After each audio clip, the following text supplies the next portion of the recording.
बिस्मिल्लाहिर्रहमानिर्रहीम। Chapter number 13 का ये लास्ट थ्योरम है। उन्हीं सीरीज थ्योरम की सीक्वेंस चल रही है। इस थ्योरम की स्टेटमेंट के ऊपर अगर आप गौर करें तो हमने गिवन और टू प्रूव को पहले फाइंड आउट करना है। फ्रॉम ए पॉइंट कहता है एक पॉइंट से आउटसाइड ए लाइन, जो एक लाइन से बाहर की तरफ है, द परपेंडिकुलर, उस पॉइंट से लाइन के ऊपर जो परपेंडिकुलर ड्रा किया जाता है, is the shortest distance from the point two the line. वो जो परपेंडिकुलर जो हम पॉइंट से लाइन के ऊपर ड्रा करेंगे वो पॉइंट और लाइन के दरमियान में शॉर्टेस्ट डिस्टेंस होगा, छोटा तरीन डिस्टेंस होगा। इसमें गिवन क्या है, ये from a point outside A line the perpendicular, ये आपका गिवन है।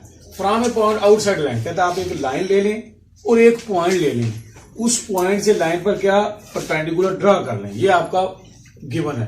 प्रूव क्या करना है, इज द शॉर्टेस्ट डिस्टेंस, वो जो परपेंडिकुलर है वो एक्चुअली क्या है कि शॉर्टेस्ट डिस्टेंस है from the point two the line. वो पॉइंट और लाइन के दरमियान में वो शॉर्टेस्ट डिस्टेंस होगा वो परपेंडिकुलर। तो ये ऊपर वाला आपका क्या है गिवन है, और ये जो निचली चीज है जो perpendicular is the shortest distance, ये आपका टू प्रूव है। हर थ्योरम की स्टेटमेंट के दो पार्ट्स होते हैं, गिवन जो आपको इंफॉर्मेशन दी गई है उसकी रोशनी में हमेशा हम डायग्राम बनाते हैं। हम डायग्राम बनाते हैं, एक लाइन लेते हैं और एक पॉइंट लेते हैं और पॉइंट से लाइन के ऊपर परपेंडिकुलर ड्रा करते हैं। ये देखिए, ये आपकी एक लाइन है, ये एक लाइन ए बी है। लाइन हमेशा दो पॉइंट के मिलने से बनती है। ये एक लाइन है ए बी और लाइन का कोई एंड पॉइंट नहीं होता, दोनों तरफ एरो के निशान होते हैं। और ये एक दरमियान में आप पॉइंट सी ले लें। ये देखो, ये क्या है, from a point outside line, ये लाइन है, ये पॉइंट आउटसाइड द लाइन है, लाइन के ऊपर नहीं है, लाइन से बाहर वाक़या है। कहता था परपेंडिकुलर, कहता है यहां से एक आप परपेंडिकुलर अगर ड्रा करें, ये परपेंडिकुलर हम ड्रा करते हैं इधर पॉइंट डी लेकर, तो ये जो सी डी है वो आपका क्या जी एज ए परपेंडिकुलर है इस लाइन के ऊपर। पॉइंट सी से लाइन ए बी के ऊपर सी डी क्या है जी परपेंडिकुलर है। ये आपको गिवन है। अब गौर से स्टेटमेंट को पढ़ो, from a point outside line the perpendicular, ठीक है, ये आपको गिवन है, इज द शॉर्टेस्ट डिस्टेंस। ये कहता है ये जो परपेंडिकुलर है शॉर्टेस्ट डिस्टेंस है पॉइंट सी और लाइन के दरमियान, यानी सी से लेकर ए बी तक जितने भी डिस्टेंस होंगे ना उनमें से सबसे ये क्या है जी शॉर्टेस्ट है। देखो, सी से डी तक इधर भी डिस्टेंस हो सकता है, इधर भी हो सकता है, इधर भी हो सकता है, इधर भी हो सकता है, इधर भी हो सकता है, लेकिन ये जो परपेंडिकुलर डिस्टेंस होगा ना ये सबसे शॉर्टेस्ट होता है। इसी को हमने प्रूव करना है, वेरीफाई करना है। आइए जी, डायग्राम हमने बना दिया है। डायग्राम को देखते हुए गिवन और टू प्रूव, गिवन जी डियर स्टूडेंट्स, गिवन क्या जी, a line A B and A point C not lying on the line such that CD is perpendicular to AB. A line AB, diagram को देखते हुए, and A point, कौन सा point है बेटा जी C, point C, ये not lying है, ये पॉइंट जो है ना वो AB के ऊपर वाक़, नॉट लाइंग यानी वाकया नहीं है, not lying on A B and A point D, एक और पॉइंट डी हमने ए बी के ऊपर इस तरह से लेना है, and A point D on A B, वो ए बी के ऊपर हमने इस तरह लेना है, सच डैट का मतलब हम कोई कंडीशन इंपोज कर रहे हैं, इस तरह से लेना है कि ये जो सी डी है वो ए बी के ऊपर क्या है परपेंडिकुलर है, such that C D is perpendicular to line A B. जी डियर स्टूडेंट, ये आपका गिवन है। एक लाइन ए बी है और एक पॉइंट सी है, वो पॉइंट सी ए बी के ऊपर वाकया नहीं है, और ए बी के ऊपर एक पॉइंट डी हमने इस तरह से लिया कि सी डी जो है ना वो ए बी के ऊपर एज ए परपेंडिकुलर के तौर पर हमने शो किया हुआ है। टू प्रूव, अब हमने प्रूव क्या करना है जी डी, प्रूव करना है इज द शॉर्ट, वो जो परपेंडिकुलर है वो पॉइंट सी और लाइन के दरमियान में शॉर्टेस्ट है। दूसरे फार्म में कह रहे हैं कि ये जो मैयर सी डी है is the shortest distance from the point C to line A B. क्या हमने प्रूव करना है, मैयर सी डी। जब आप मैयर कहते हैं तो इट मीन लेंथ की तरफ इशारा कर रहे हैं, डिस्टेंस की तरफ इशारा कर रहे हैं। Meyer C D is the shortest distance Meyer CD is the shortest distance from, कहां से, वो देखो आप डायग्राम से, from point C to line A B, या कह सकते हैं between the point C and line A B. From, हमेशा डायग्राम को देखते हुए डियर स्टूडेंट्स आपने चलना है, point C to line A B, ये आपका टू प्रूव होगा, ये हमने प्रूव करना है। अब कंस्ट्रक्शन क्या करें, इस ए बी के ऊपर एक पॉइंट ई लें, चाहे इधर ले लें या इधर ले लें, आपने बुक वाले इधर लिया, हम इधर ले लें, कोई एनी पॉइंट, एक एनी पॉइंट, थोड़ा सा लाइन को जरा बड़ा कर लें ताकि वो पॉइंट लेने से आपको जरा क्लियर नजर आए। इसके ऊपर एक पॉइंट हम क्या लेते हैं, ये आपका क्या था जी, ए था, ये एक पॉइंट हमने ले लिया ई, और सी को ई से मिला दिया, सी को क्या कर दिया जी, इस तरह आपके सामने देखो एक ट्रायंगल सी डी ई वजूद में आ गई। तो कंस्ट्रक्शन हमेशा डॉटेड लाइन से करते हैं, शक्ल के अंदर जो भी हम अमेंडमेंट करते हैं, चेंज करते हैं, ताकि अपने थ्योरम को वेरीफाई कर सके, प्रूव कर सके, उसको कंस्ट्रक्शन नाम देते हैं।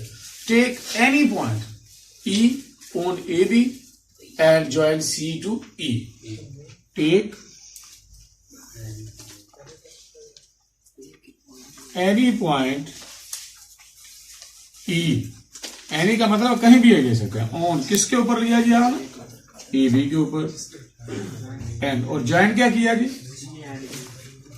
एंड ज्वाइन सी टू ई, लो जी सी को ई से आपने मिला दिया जी। डियर स्टूडेंट्स, ये आपकी कंस्ट्रक्शन होगी, डाटा लाइन से हमने शो करता है। इस तरह जो ही हमने सी को ई से मिलाया, एक ट्रायंगल जो है वजूद में आ गई है, सी डी ई या ई डी सी, जिस तरह मर्जी नाम रखें।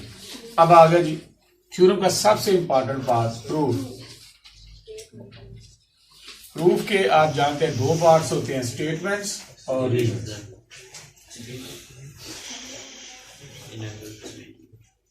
Statements, reasons. स्टेटमेंट की तरफ आए,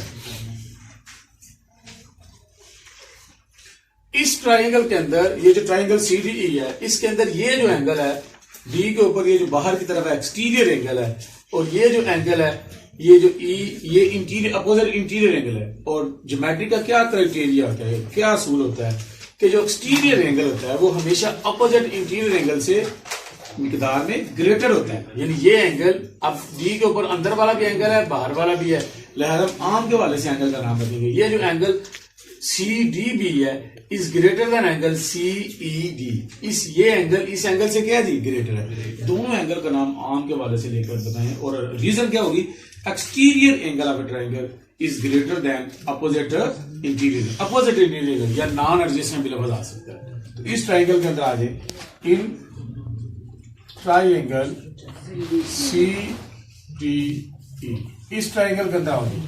अब इस एंगल की तरफ इशारा करो, मेजर एंगल क्या आएगा, measure angle C D, D को दरमियान में बी इज ग्रेटर देन, इस एंगल से measure angle C E D क्या आएगा, measure angle C E D से, इसका नंबर रख लो 1। क्यों ग्रेटर है, रीजन वही मैंने बताया, exterior angle is greater than opposite interior angle. Exterior angle, exterior बाहर वाला, बैरोनी external, exterior angle of a triangle is greater than, non adjacent कह लो या उसकी बजाय सिंपल एक लफ्ज है opposite, than opposite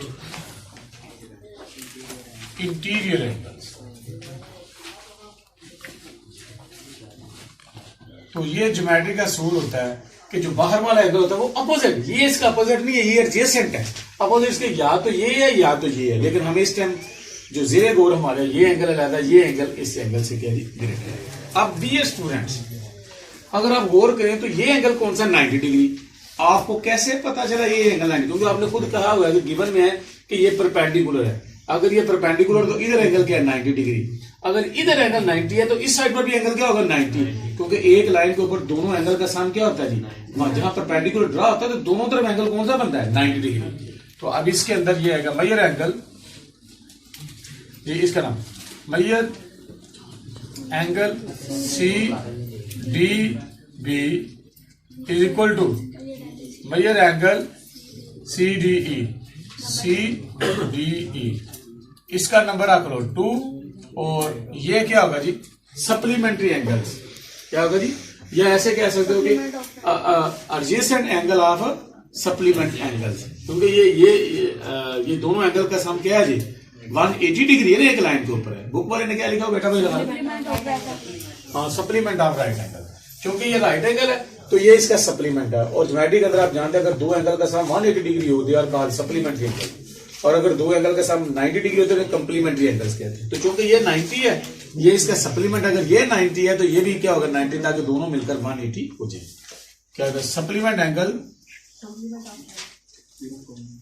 supplement of right angle, supplement of right angle 90 degree के एंगल को करते हैं।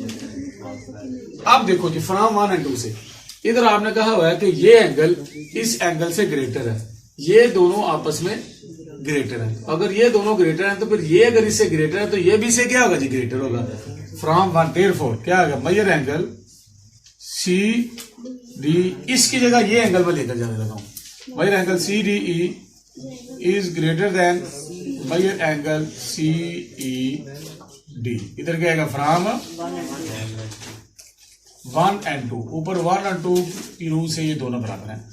असल में बात हमने ट्राइंगल से बाहर शुरू की थी, अब हम ट्राइंगल के अंदर आ गए। हमने प्रूव कर दिया कि ये एंगल इस एंगल से क्या ग्रेटर है। हम बात को कहां से स्टार्ट की थी, इधर से बाहर से, अब अंदर आ गए कि ये एंगल इस एंगल से बड़ा है। और अब इसी चैप्टर का पहला थ्योरम हमने पढ़ा हुआ है कि अगर किसी ट्राइंगल के दो एंगल अनइक्वल हो तो जो ग्रेटर एंगल होता है उसकी अपोजिट साइड क्या होती है ग्रेटर होती है बनिस्बत स्मॉलर एंगल पे। लिहाजा ये एंगल बड़ा है, ये एंगल छोटा है। इस एंगल के अपोजिट साइड क्या होगी सीई, और इस एंगल के अपोजिट साइड क्या होगा सीडी। आप कह सकते फिर सीई सीडी से क्या हो गया ग्रेटर हो गया। लेकिन उससे पहले एक करें आप इसको थोड़ा सा ऑर्डर चेंज करें, आर करके ना इसको, ये एंगल सी डी क्या किया हमने सिमेट्रिक प्रॉपर्टी से कहते हैं कि अगर ए बी से बड़ा है तो हम ऐसे भी कह सकते हैं बी से क्या है छोटा है। ये देखो ना, ये इफ ये देखो A is greater than B, तो हम ऐसे भी लिख सकते हैं then B is less than A की बात है ना, इसको दो A is greater than B या B is less than A की बात है। तो ये एंगल अगर इस एंगल से बड़ा है तो इसी चीज को हमने क्या लिया, ये एंगल इस एंगल से क्या है छोटा है। अब आपने प्रूव कर दिया कि ये एंगल इस एंगल से छोटा है। अगर ये एंगल छोटा है तो एंगल से ग्रेटर है, तो ये एंगल इस एंगल से क्या है जी स्मॉलर है। क्योंकि अगर ए बी से बड़ा है तो हम इसको ऐसे में बी ए से छोटा है। जैसे मैं कहूँ अगर इसके नंबर इससे ज्यादा है तो मैं ऐसे भी कह सकता हूँ इसके नंबर इससे क्या है जी कम है, तो एक ही बात है। तो अब ये एंगल इस एंगल से क्या है छोटा है। इस एंगल के अपोजिट साइड क्या आ गई सी डी, इस एंगल के अपोजिट साइड क्या आ गई C. It mean C D measure C D is less than measure C. तो देयरफॉर क्या आ गया मेजर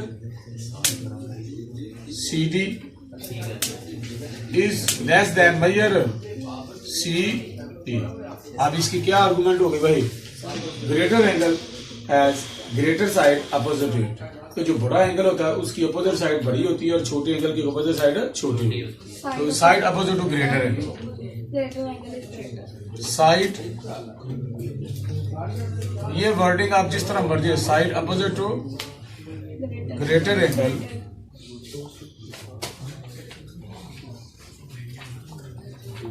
इज ग्रेटर। कि जो बड़ा एंगल होता है उसके अपोजिट साइड भी क्या होती है ग्रेटर होती है। अब आपने प्रूव कर दिया कि सीडी जो है इससे क्या है जी छोटा है मेजर सीडी सी। इसका ई क्या है एनी पॉइंट है। इसका मतलब है ई जिधर मर्जी आप लेंगे, इधर ले इस तरफ ले इस तरफ ले, हर तरह हर केस के अंदर सीडी सी से क्या होगा जी छोटा होगा। But is any point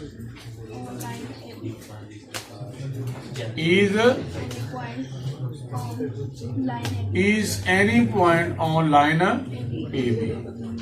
EAB के ऊपर क्या है कोई पॉइंट है तो इसका मतलब आप क्लेम कर सकते हैं, अगर ये कोई सा भी पॉइंट है तो जिधर मर्जी लेंगे हर दफा CD होगा वो CE से क्या होगा, ग्रेटर होगा।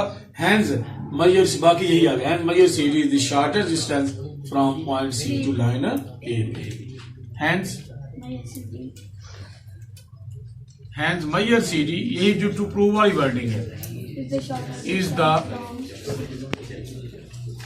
Shortest distance from point C to line AB। तो दिस इज योर थ्योरम। हमेशा किसी भी थ्योरम का आखिरी पॉइंट आपका क्या होता है, जो टू प्रूव होता है, जिसको एक बार रिवाइज करें जी। थ्योरम आपका क्या था, क्या जी, from a point outside line का परपेंडिकुलर इज द शॉर्ट है। तो कहता है कि एक लाइन के बाहर एक पॉइंट ले लें, प्रूव ये करते हैं कि उस पॉइंट से लाइन के ऊपर जो परपेंडिकुलर ड्रा करें वो पॉइंट और लाइन के दरमियान में शॉर्ट है। हमने एक लाइन AB ली, एक पॉइंट C लिया, C से AB के ऊपर एक परपेंडिकुलर B ले लिया और हमने प्रूव करना है कि ये जो CD है ये पॉइंट C और AB के दरमियान में शॉर्टेस्ट डिस्टेंस है। ये हमने लिख भी दिया। कंस्ट्रक्शन क्या की, AB के ऊपर कोई सा पॉइंट E लेकर C को E से मिलाए, एक ट्राइंगल वजूद में आ गया। अब इस ट्राइंगल के अंदर हम देखें तो ये एक्सटीरियर एंगल है, ये अपोजिट इंटीरियर एंगल है। ज्योमेट्री का क्या असूल होता है, जो एक्सटीरियर एंगल होता है वो हमेशा अपोजिट इंटीरियर एंगल से मिकदार में बड़ा होता है। और एंगल का नाम आपने आर्म के लिहाज से रखना है, क्योंकि D के ऊपर इधर भी एंगल है, इधर भी एंगल है। लिहाजा measure angle CDE is greater than measure angle CED, लेकिन उसका नंबर 1 रख दिया। उसके बाद हमने कहा कि ये एंगल 90 डिग्री है, अगर ये 90 है तो ये भी क्या है 90 है, क्योंकि इन दोनों का सम क्या है 180 डिग्री, दोनों एक दूसरे के सप्लीमेंटरी एंगल है। लिहाजा measure angle CDB is equal to measure angle CD क्या हो गया, सप्लीमेंट ऑफ राइट एंगल। उसके बाद फ्रॉम 1 और 2 की रूह से अगर CDB से ग्रेटर है तो फिर ये भी से क्या होगा, ग्रेटर होगा। अब हम ट्राइंगल के अंदर आ गए हैं। इस ट्राइंगल के अंदर हमने प्रूव कर दिया कि ये एंगल इस एंगल से क्या है, ग्रेटर है। हम इसको ऐसे भी कह सकते हैं कि ये एंगल इस एंगल से क्या है जी, स्मॉलर है। उसके बाद अगर ये एंगल इस एंगल से स्मॉलर है तो उसकी अपोजिट साइड CD इस बड़े एंगल के अपोजिट C से क्या होगी, स्मॉलर होगी। लिहाजा measure CD is less than measure CE। लेकिन E क्या है, एनी पॉइंट है AB के ऊपर। लिहाजा E आप इधर ले, इधर ले, इधर ले, हर दफा CD CE से क्या निकलेगा, स्मॉलर निकलेगा। लिहाजा क्लेम कर सकते हैं, रिजल्ट कर सकते हैं कि ये जो CD है वो पॉइंट C और AB के दरमियान जितने भी डिस्टेंस हैं वो उन सबसे शॉर्टर डिस्टेंस। तो हमेशा याद रखो, ज्योमेट्री के अंदर आगे भी हम इस्तेमाल करेंगे, जहां भी किसी एक पॉइंट का किसी लाइन से, मसला अगर आप, मैं कहता हूँ मैं इधर खड़ा हूँ, ये सामने वाली दीवार, दरवाजे तक, मेरी और दरवाजे के दरमियान में शॉर्टर डिस्टेंस कौन सा होगा, जो सीधा डिस्टेंस है। जो बाकी दाएं बाएं जाएंगे वो शॉर्टेस्ट नहीं होंगे, वो ज्यादा होंगे। जो शॉर्ट परपेंडिकुलर डिस्टेंस होगा वो हमेशा क्या होगा, शॉर्टेस्ट डिस्टेंस। ठीक है बेटा, इसको अच्छे तरीके से तैयार करना।